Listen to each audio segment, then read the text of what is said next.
Okay, so impression philosophy. So low pressure mucostatic impressions. That's gonna be the VIN.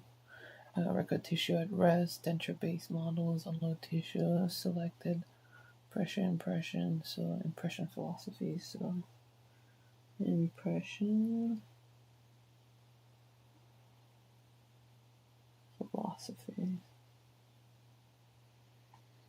And then we have one, which is going to be low pressure. Low pressure or mucostatic impression. 2 is going to be selected pressure impression. Record tissue by applying greater pressure to the primary denture bearing areas and less pressure to the non-bearing areas. So that's selected pressure impression.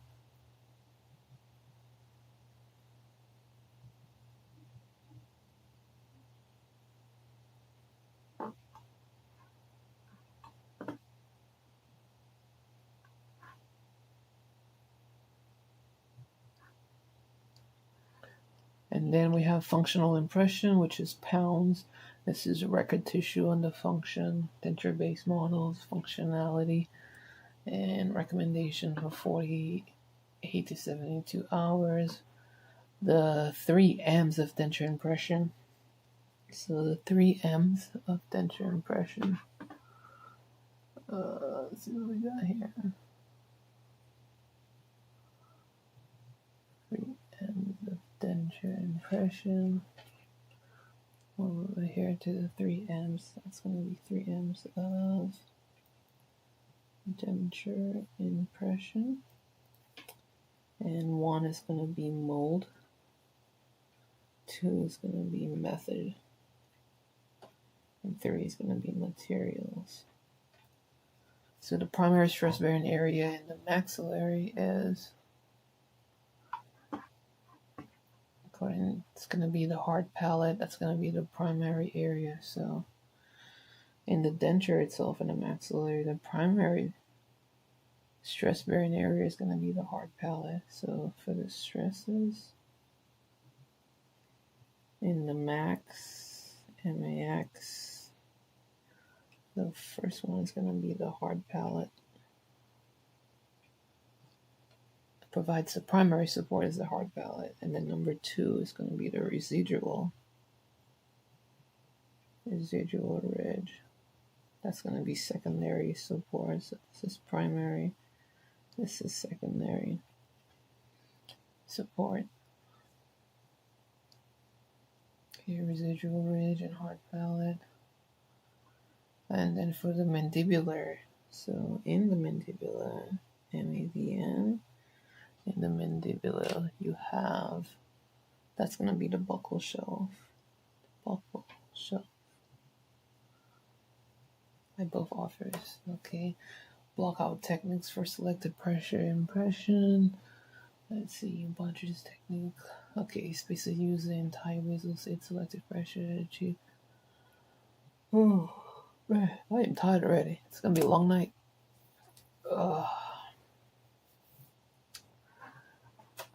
Soy, welcome. What else is in here? Right viewers. Screenshot comment.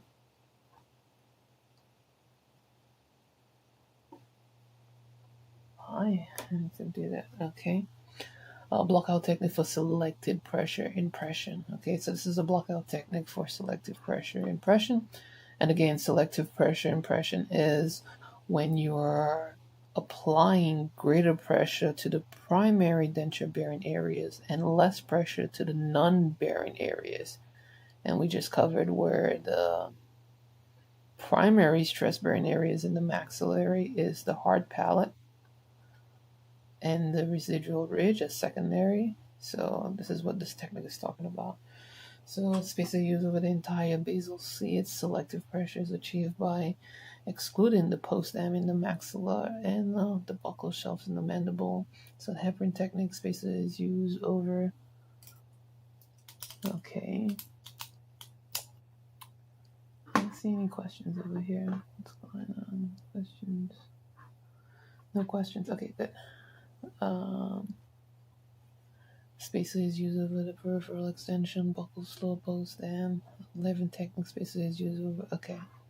So for these selective texture bell, I'm not gonna remember all of these. Tooth selection,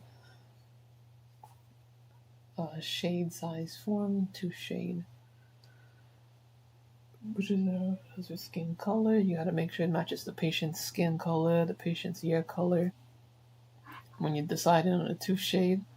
So the patient's skin color. So for the tooth shade,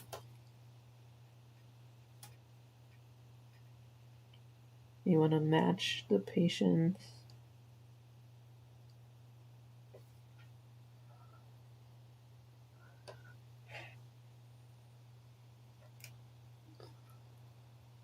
okay, so tooth shade, you want to match the patient's skin color.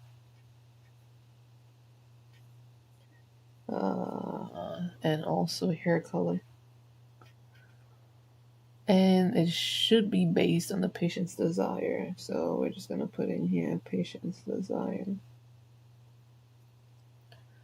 Okay, the tooth size, the method for selection is going to be space available based on the aesthetics and phonetics. Facial measurement, so LW over CL should be 1/16 for the length and the width of the face. 11 decides it's the width of the interior teeth in the frontal plane should follow the golden proportion ratio 1.618. Frost and Fisher, the length of the interior teeth varies based on the sex and the age. And Sherry, the tooth size is more important than the tooth shape. So the size is more important than the shape. Alright, so tooth form. We got over here Madam Skim Panique. Oh, what an interesting name. English author characterized facial form in a book, The Science of Beauty. 3 classifications. So these are the tooth forms. So for the tooth forms, you're gonna have 3 types. So you have for the tooth form,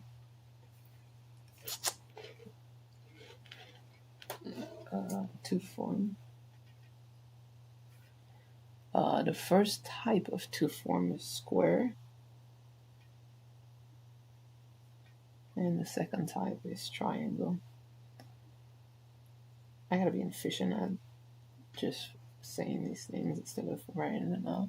And then you have circle. Classification is based on the type of theory. Let's see, describe theory. 4 temporal groups. Okay, some things you're gonna have. This is almost like cramming for tomorrow, but 3 classification of facial form is the square, triangular, ovid. This is a facial form, and the tooth form is almost the same. So house classification, it's the square, taper, ovoid. Okay, what else do we have in here? Why? Tooth arrangements. Sports card. Hi, Vanessa. Let's see. Tooth arrangement, Nelson. Okay. So I'm going to leave this. This is very dense, I would say. I'm going to go to some PowerPoints. Occlusal spectrum of complete denture factor in the patient's denture. You're going to consider the health, the ridge, the mucosa, oral awareness, oral dexterity, and let's see, join. Let's join. Jimmy sports card topic. Okay, occlusal spectrum. So these are the different types of occlusal spectrum. You have the anatomic, which is a balanced occlusion. Semi-anatomic is balanced occlusion. Then you have the lingualized occlusion, the non-anatomic balanced occlusion, and the neurocentric occlusion. So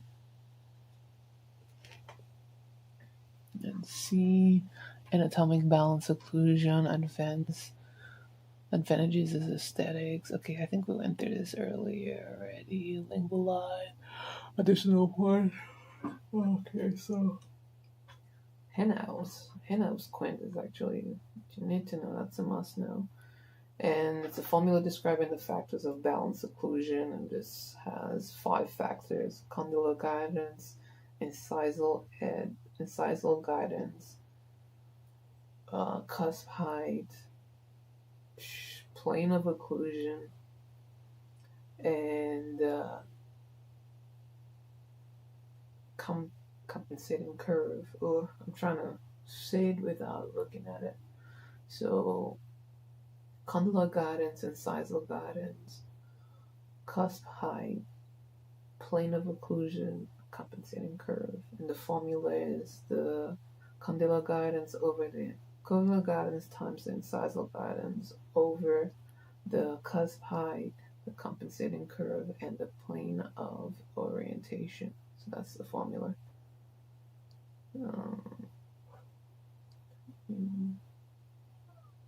Okay. So some lateral guidance is h over 8 plus 12, where h is the horizontal guidance. Balance occlusion. So equals 1. Okay. What is the formula for this? So for the Hanau's quint, okay, it's condylar guidance, incisal guidance, cusps height, plane of occlusion, plane of orientation,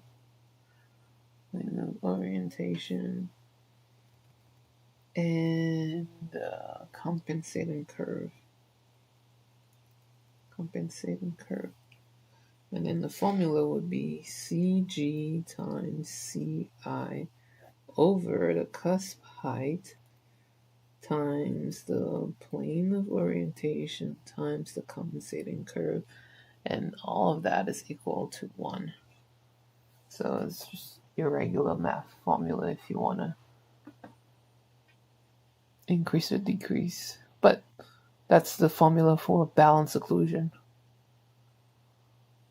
Okay. Let's see, denture base. Where's the...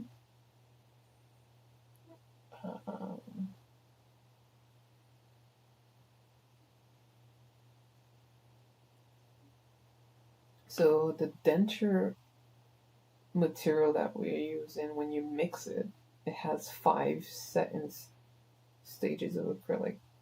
So I'm not sure why this says 2, 3, 4, 5, but it should be 1. So I guess the first stage is sandy, then it's stringy, then it's doughy. So this is the stage that you want, the dough-like stage. For example, after the acrylic is mixed, you're going to put it in this mold, and then they're going to use pressure. So you want it to be in a certain stage where it could mold to form the denture. So the dough stage is the one that you want.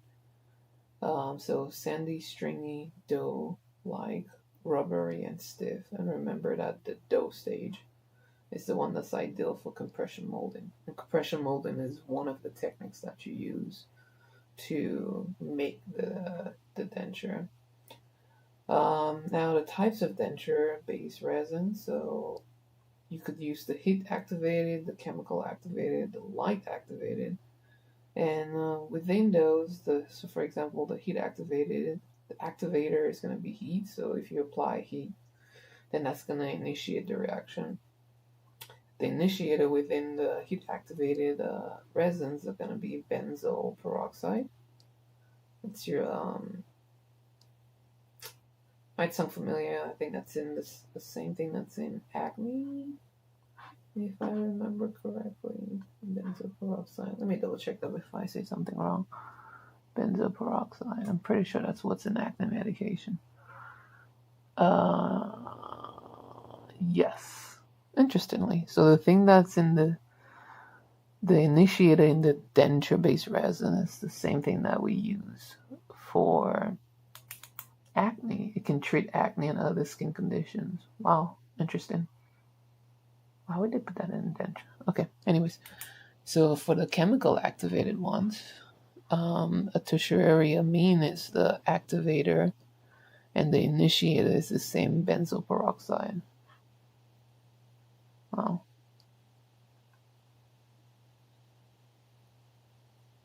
Interesting. It's a little smaller too.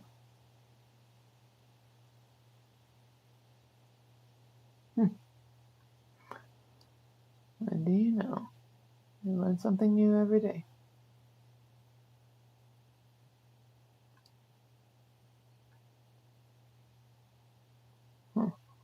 Okay. So let's add this. Give me a second. Let me edit something real quick. 160. Oops.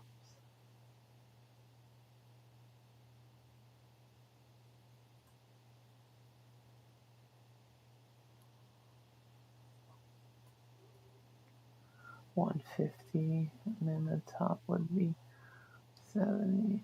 Okay, there you go. And then the right.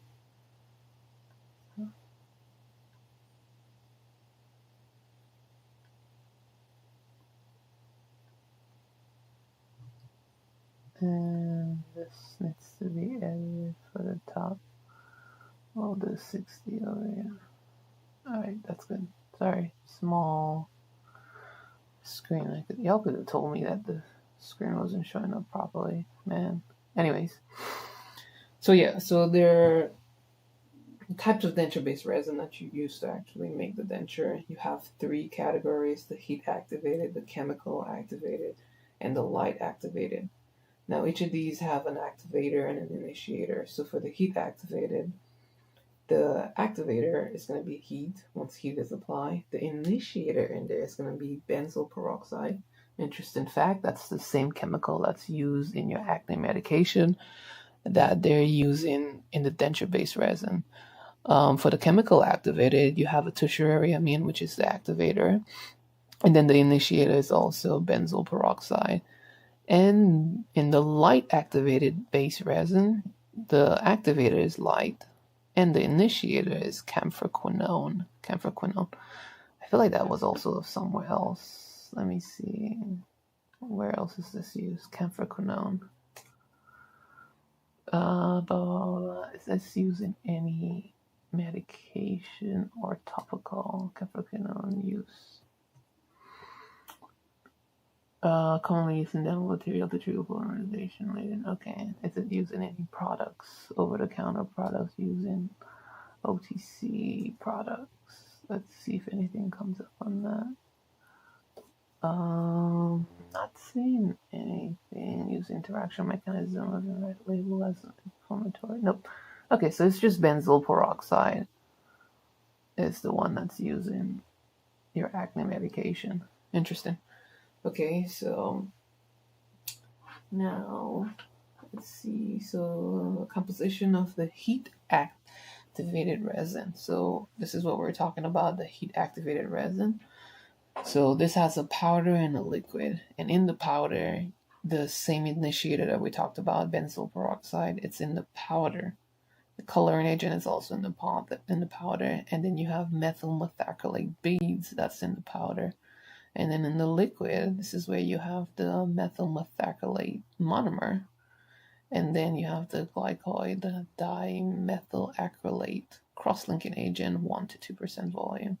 And then hydroquinone is an inhibitor. Again, this hydroquinone, I feel like this is also in some type of skincare product, if I remember. Hydroquinone. What is that used for? Yep. So you could find this also in some facial products such as hydroquinone skin lightening. Interesting. Okay, so some things for your face in denture materials. Wow, who would have thought? Hydroquinone cream. Let's see, what's that for? Yep, so that's used to like dark spots, hyperpigmentation. You could use hydroquinone cream for that. So it's like a lightening agent or depigmentation. Hydroquinone. Interesting. So these two, let's see, can I highlight this? Yeah. No. You won't let me highlight what's going on over here. All right, my PDF document is acting up. Anyways, polymerization, shrinkage. So when you do mix this powder and liquid, you're gonna have shrinkage in the material, and then the shrinkage is gonna be 21% for the monomer, and then between the monomer and the polymer and the monomer, you're gonna have 7% volumetric shrinkage. So that's important to know. Shrinkage. Let's see if I can remember that. Shrinkage. And 21% volumetric for the monomer. And then you have 7% volumetric. And then 0.5% linear shrinkage. Glass transition temperature is 105. Explanation. Okay. Ignore the typo over here. Sorry about that. Based on 7% volumetric shrinkage and 2% linear. Okay, so what's expected is 7% volumetric and 2% linear. Is what's expected. Observed shrinkage less than 1%. Thermal shrinkage is primarily responsible for the linear shrinkage phenomena. Okay, let's see. Let's take a quick break. How many of you are in here? Any questions? Let me know. Questions? Type it in the chat, please. And then how much left I have on this? Okay, so I'm just gonna skim through occlusal vertical dimension. Korean 40, patient 5. Okay, random facts. Okay, Meyerson's denture, specifically designed for lingualized occlusion. Random, this is all random information. Should I know any of these? Advantages of a metal palette. Phoenix, Boss triangle. Okay, let's pull up some dental anatomy. Okay. Richard Mola, pupilla, shape.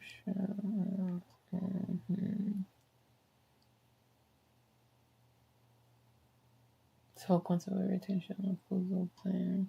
Trying to see what's important of the Facebook and central vision. Okay.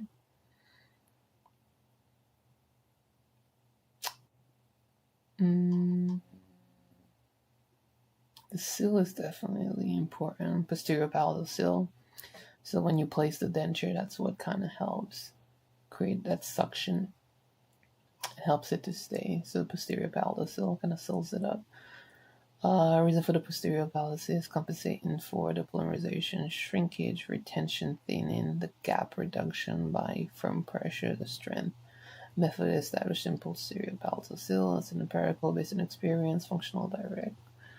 Semi-functional uses a ball burnisher to determine the tissue compressibility and the outline.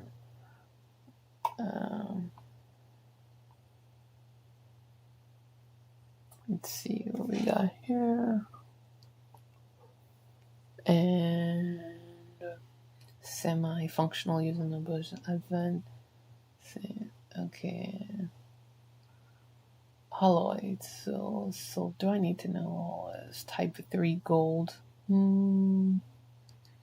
So the gold that we use, I think it's 73% gold, and then you have some extra. Let's see, palladium is 5%, silver is 11%, copper is 10%, so and zinc is 0.5%, iridium is a grain refined, deoxidizing so lowers the density to enable scavenging of oxygen when the alloy is melted. What does the copper do? It increases the hardness and the strength during the heat and treatment. So palladium, silver, and copper are increasing the hardness. Okay, that's going to increase the wear resistance. And then zinc, what is zinc doing? It's a deoxidizing agent, lowers the density, and enables it to scavenge oxygen when the alloy melts.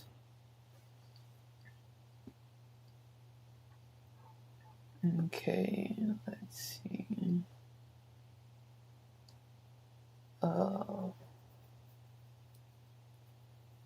Welcome, Chief. What's going on? Let's see. A type 4 gold. Okay, so that's type 3. Type 3 gold is 73%. So gold, we'll go type.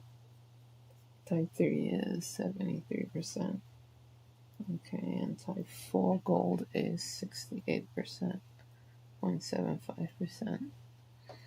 And know that palladium, silver, and copper increases the hardness for these different types of gold. Metal, ceramic, same thing. And let's see, so type 3 gold, type 4 gold. Metal ceramic gold is 51% in a metal ceramic alloy.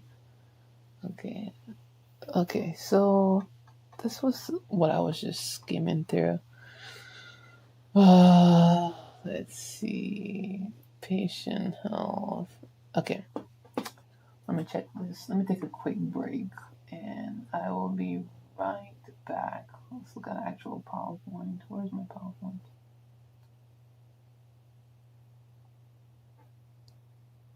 Realize occlusion. I think I went through this already.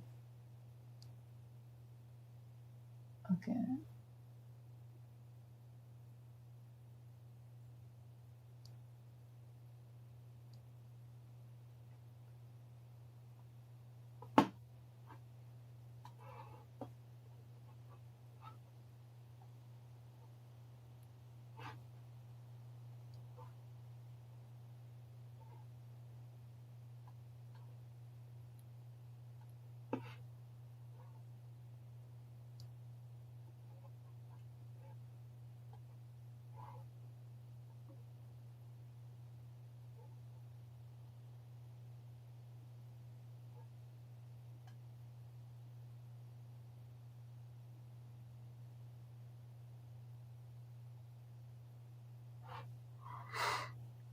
Okay, so this is the method for teeth in a complete denture. Arrange the maxillary posterior teeth so they provide aesthetically pleasing relationships with the maxillary interior teeth. So, are there any changes you would make in this maxillary posterior teeth? What do you notice in this maxillary posterior teeth? Do you notice anything? You know, the angles, the cervical area, how it protrudes, the level of the gingiva. What do you notice? Okay, so stuff like this you kind of have to pay attention to. Now, as far as arranging the maxillary posterior teeth, so they're aesthetically pleasing, one way is just to center the teeth over the residual ridge. So in the ridge, you center it over the residual ridge. Another way, or the concept, is using Pound's triangle. So Pound's triangle is where the buccal, and so this is the retromolar pad, and the buccal and the lingual width. It's like the base of the triangle, and then you go all the way up to the canine, to the mesial aspect of the canine. So you draw this triangle from the retromolar pad, and you come all the way over here, and then you go back to the buccal, and that creates the triangle. So the idea is the lingual surfaces of the posterior teeth. So the lingual surfaces over here of the posterior teeth coincides with the lingual line, and all the cusps should be inside the triangle. So they're inside the triangle. Okay. I'm if y'all can see that over here. So let's get this bigger for you.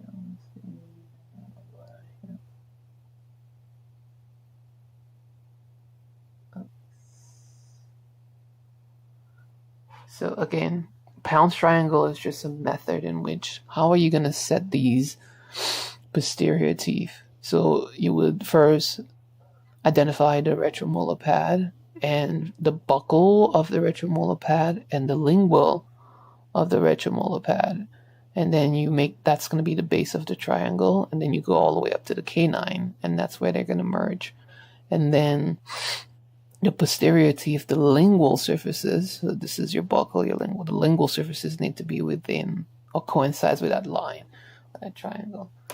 Okay, so methods of positioning the teeth. Another method would be to use the patient's own anatomy. So you would take an impression around the tongue, and that's going to be with a moldable material.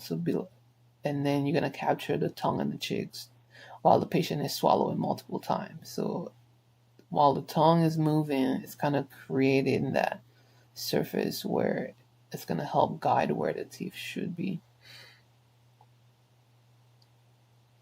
Okay, and let's just see elements.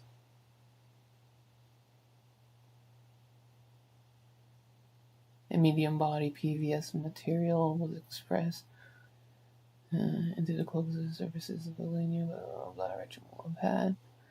So, let's go back a little. Hold on. So after you take the impression, you're using medium body. You coat or paint the impression with adhesive, and then you use medium body PVS to kind of coat the occlusal surface at the level medial to the retromolar pad, and then have the patient do some swallowing movements, and that's going to capture the borders. So let's see.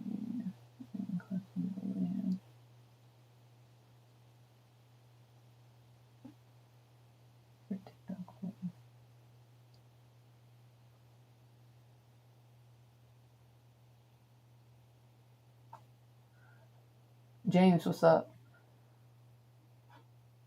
Andrew.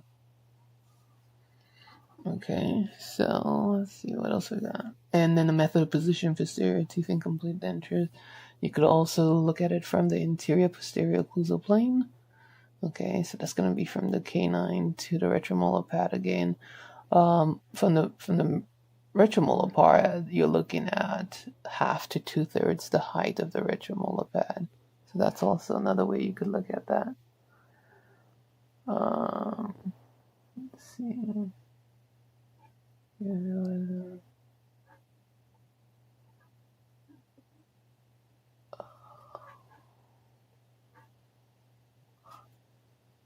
Give me a second.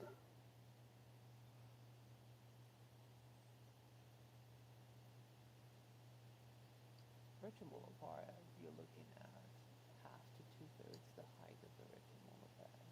That's also another way you can look at that.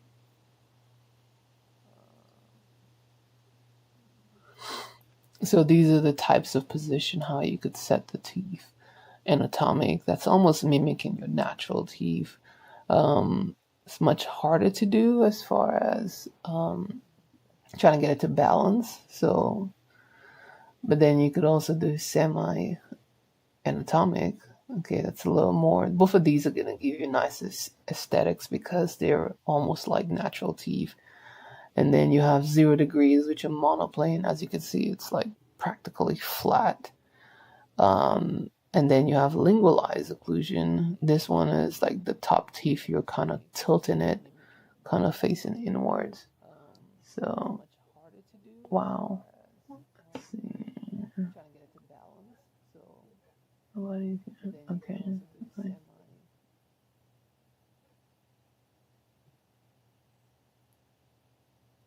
Before and after.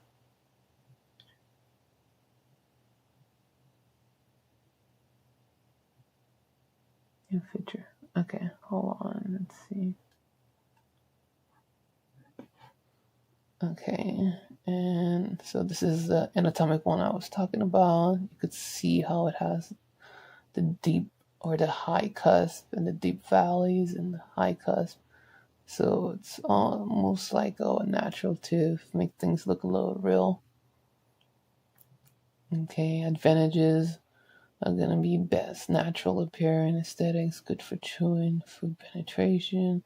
Disadvantages is going to be as far as articulating, it's moderate to difficult to articulate the teeth. It takes some time to equilibrate. So you got to adjust these and make sure that they sit right. You know, like the top and the bottom teeth sitting together. It's going to require a lot of adjustments and edentulous reasoning to be somewhat aligned. Semi-anatomic, adequate aesthetics also, reasonably chewing, slightly easier to articulate them together.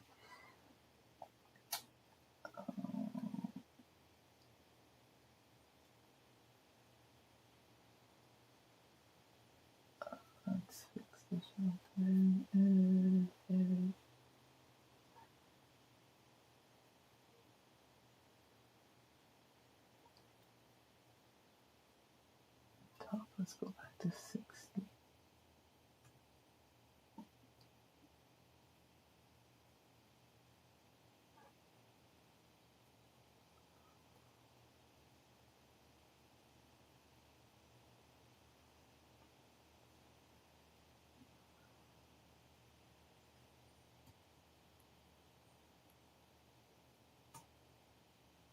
Now, why would this have? I don't know what's happening over here in my position.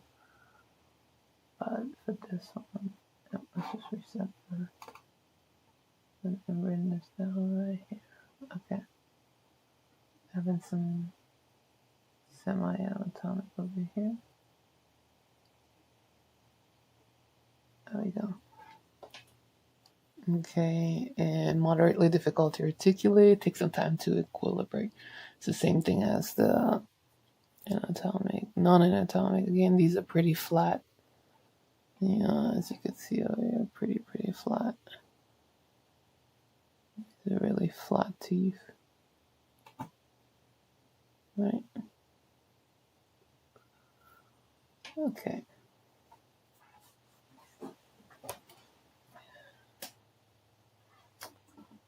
Take a quick pause for information.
Three types of commonly used complete denture occlusal relationship: bilateral balanced articulation, lingualized articulation, and monoplane. These are the three commonly used.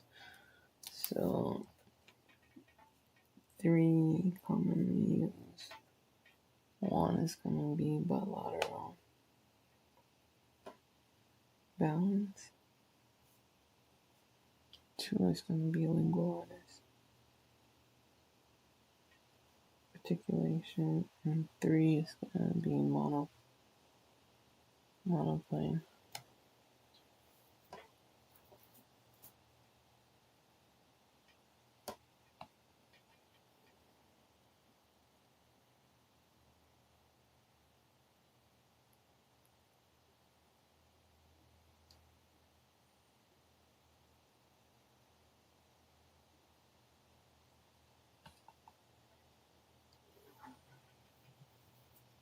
Bilateral balance articulation. Okay.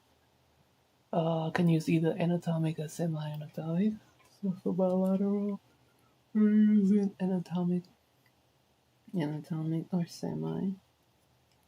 For centric occlusion, that's just top of bottom teeth being touching together in CR. So that's bilateral.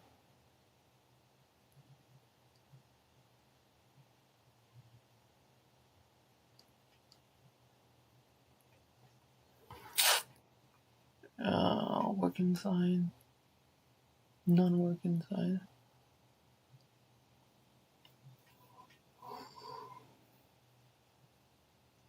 Centric occlusion, bilateral balanced denture occlusion, protrusive movement, working sign, non-working sign. While we use bilateral balance articulation, it's naturally aesthetic posterior cusp. Cusp morphology provides good food penetration during chewing, can provide a balanced occlusion, anterior and posterior teeth in contact during protrusion. Right and left teeth can be in contact during lateral movements.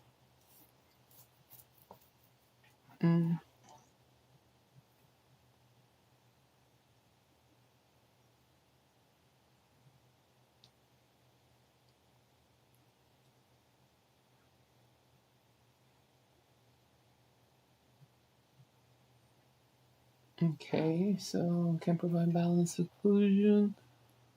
Why do we use bilateral articulation? Naturally aesthetic, posterior cusp, protrusive movement.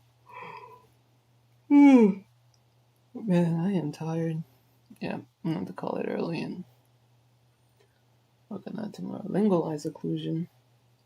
Okay, can use anatomic maxillary teeth and either semi-anatomic or monoplane. So for lingualized occlusion, we're using anatomic, semi, or monoplane mandibular teeth.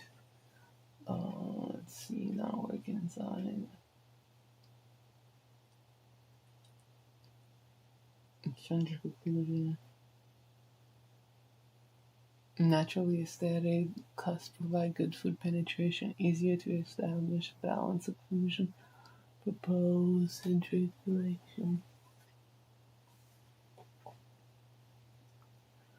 Alright. So just have to use it like to do. I mean, that's not efficient.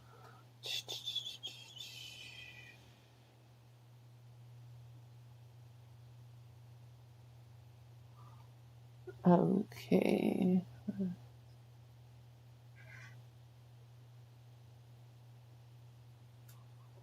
Let's see, monoplane, mono-occlusion, central occlusion, working sign.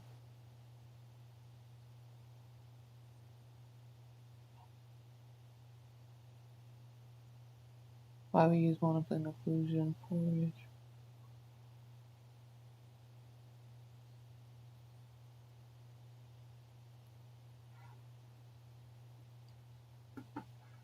okay. Let's take a quick intermission real quick. Let's see, we'll be back. Intermission.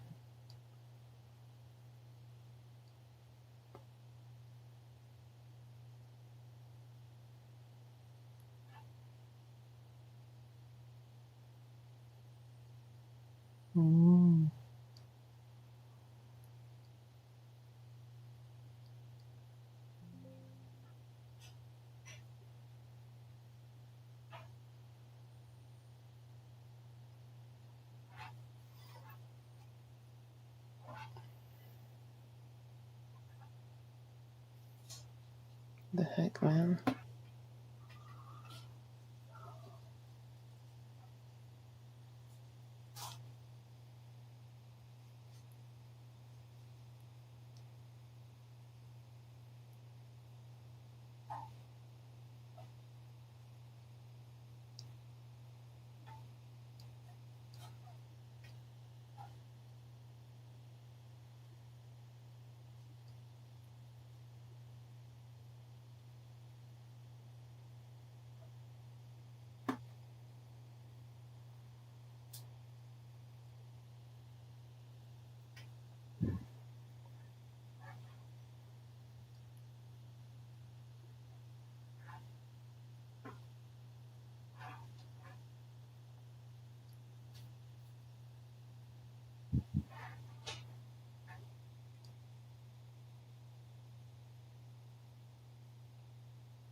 Okay, internet search for the best smile and celebrity. Identify 106 celebrity judge to have the best smile. Average buccal corridor of your favorite smile was 7.5.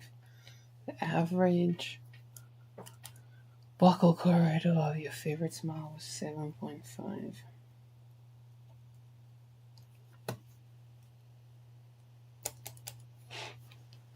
Okay, so yeah, you have to heat them.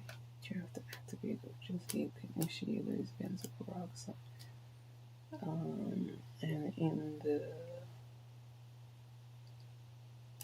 tertiary amine is going to be the chemical. That's the initiator for that's the activator for the chemical resin. Not the denture for the resin, and the activator is the benzoyl peroxide again. And then in the light, the initiator is.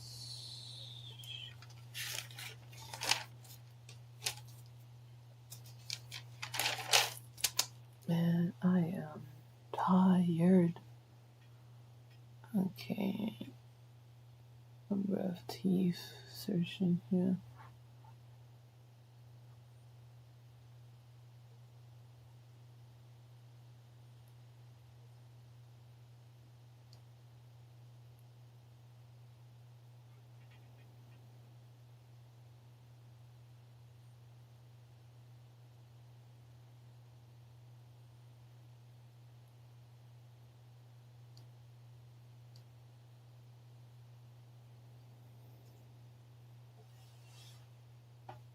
The small book guard space reference.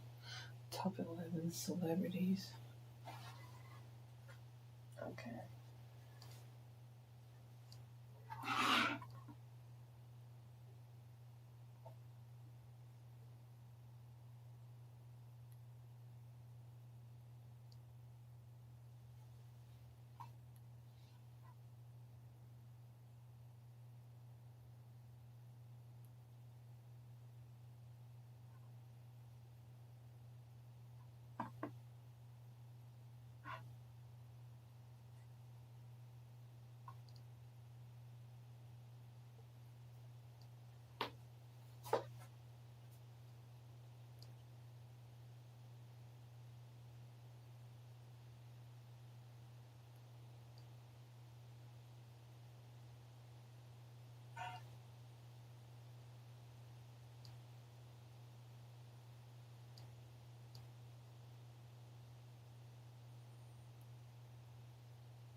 Okay. Let's see.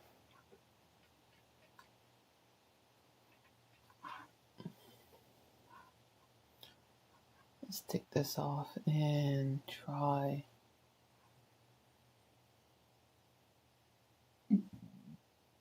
Money got to make. Hey, you're welcome. Money got to make.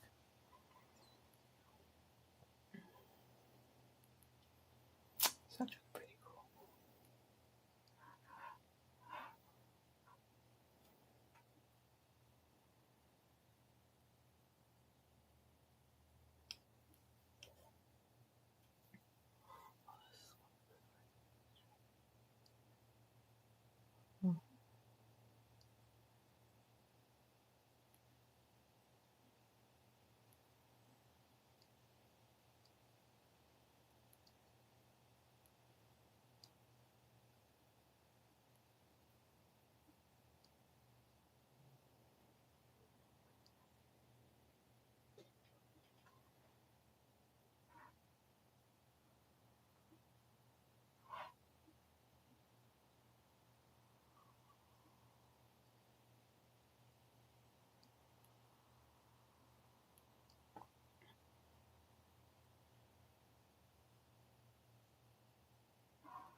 Diagnostic impression, master impression, wax rim aesthetic.